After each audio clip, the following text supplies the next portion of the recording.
Hi ಎಲ್ರಿಗೂ, ಇವತ್ತು weight loss ಜರ್ನಿಯ 76ನೇ ದಿನ. ಇವತ್ತು ಯಶ್ವಿ ನನ್ನ ಜೊತೆ 5 ಗಂಟೆಗೆ ಎದ್ಬಿಟ್ಟು ಮಲ್ಕೊಳ್ತಾ ಇರಲಿಲ್ಲ. ಸೊ ಹಂಗಾಗಿ ಅವಳನ್ನ ಬಿಟ್ಟು ಮನೆಯಿಂದ ಹೊರಗಡೆ ಹೋಗೋಕ್ಕಾಗಿಲ್ಲ, ವಾಕ್ ಮಾಡೋಕ್ಕಾಗಿಲ್ಲ.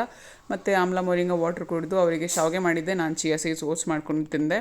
ಆಮೇಲೆ ಅವರಿಗೆ ಖಾಖರ ಹಾಕಿ ಸ್ನ್ಯಾಕ್ಸ್ ಬಾಕ್ಸ್ಗೆ ಅವ್ರನ್ನ ಬಿಟ್ಟು ಬಂದು ನನ್ನ ಫ್ರೆಂಡ್ ಒಬ್ಬರು ಸಿಕ್ಕಿದ್ರು. ಅವರು ವಾಕ್ ಮಾಡ್ತಾಯಿದ್ರು. ಸೊ ನಾನು ಹಾಗೆ ವೆದರ್ ಚೆನ್ನಾಗಿತ್ತಲ್ಲ ಅಂತ ಒಂದು ಲೈಟಾಗಿ ಒಂದು ರೌಂಡ್ ವಾಕ್ ಹೋಗಿ ಬಂದ್ವಿ. ಆಮೇಲೆ ಅವ್ರ ಮನೆಗೆ ಬಂದಾಗ ಅವರು ಜೋಳದ ರೊಟ್ಟಿ ತುಂಬ ಚೆನ್ನಾಗಿ ಮಾಡ್ತಾರೆ, ಒಂದು ತಿನ್ನಿ ಅಂದರು. ಸೊ ಒಂದು ತಿನ್ಬಿಟ್ಟು ವಾಪಸ್ ಮನೆಗೆ ಬಂದೆ. ಮನೆ ಕೆಲಸ ಎಲ್ಲ ಮುಗಿಸಿ ದೇವ್ರ ಪೂಜೆ ಎಲ್ಲ ಮಾಡಿ ಅದಾದಮೇಲೆ ಲೋವರ್ ಬಾಡಿ ವರ್ಕೌಟ್ ಶುರು ಮಾಡಿದೆ. ಇವತ್ತು ಮುಗಿಸಿದ್ಮೇಲೆ ಡಾರ್ಕ್ ಚಾಕ್ಲೇಟ್ ಒಂದು ತಿಂದೆ, ಶುಗರ್ ಫ್ರೀ. ಅದಾದಮೇಲೆ ಫ್ರೆಶ್ ಆರೆಂಜ್ ಜ್ಯೂಸ್ ಮಾಡ್ಕೊಂಡಿದ್ದೆ.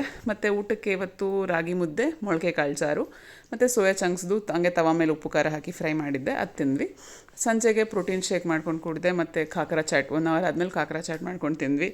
ರಾತ್ರಿಗೆ ಸಿಂಪಲ್ಲಾಗಿ ಒಂದು ಟೋಫು ವೆಜಿಟೇಬಲ್ ಸಲಾಡ್ ಅಷ್ಟೇ ಮಾಡ್ಕೊಳಕ್ಕಾಗಿತ್ತು. ಸೊ ಅದನ್ನು ತಿಂದು ಎಂಜಾಯ್ ಮಾಡಿದೆ. ಸಂಜೆ ಆಗೋಷ್ಟರಲ್ಲಿ ಆಲ್ಮೋಸ್ಟ್ 9 steps ಅಷ್ಟೇ, ಬಿಕಾಸ್ ವಾಕ್ ಇರಲಿಲ್ಲಲ್ಲ. ಸೊ ನಾಳೆ ಬ್ಲಾಗಲ್ಲಿ ಸಿಗ್ತೀನಿ. ಬಾಯ್.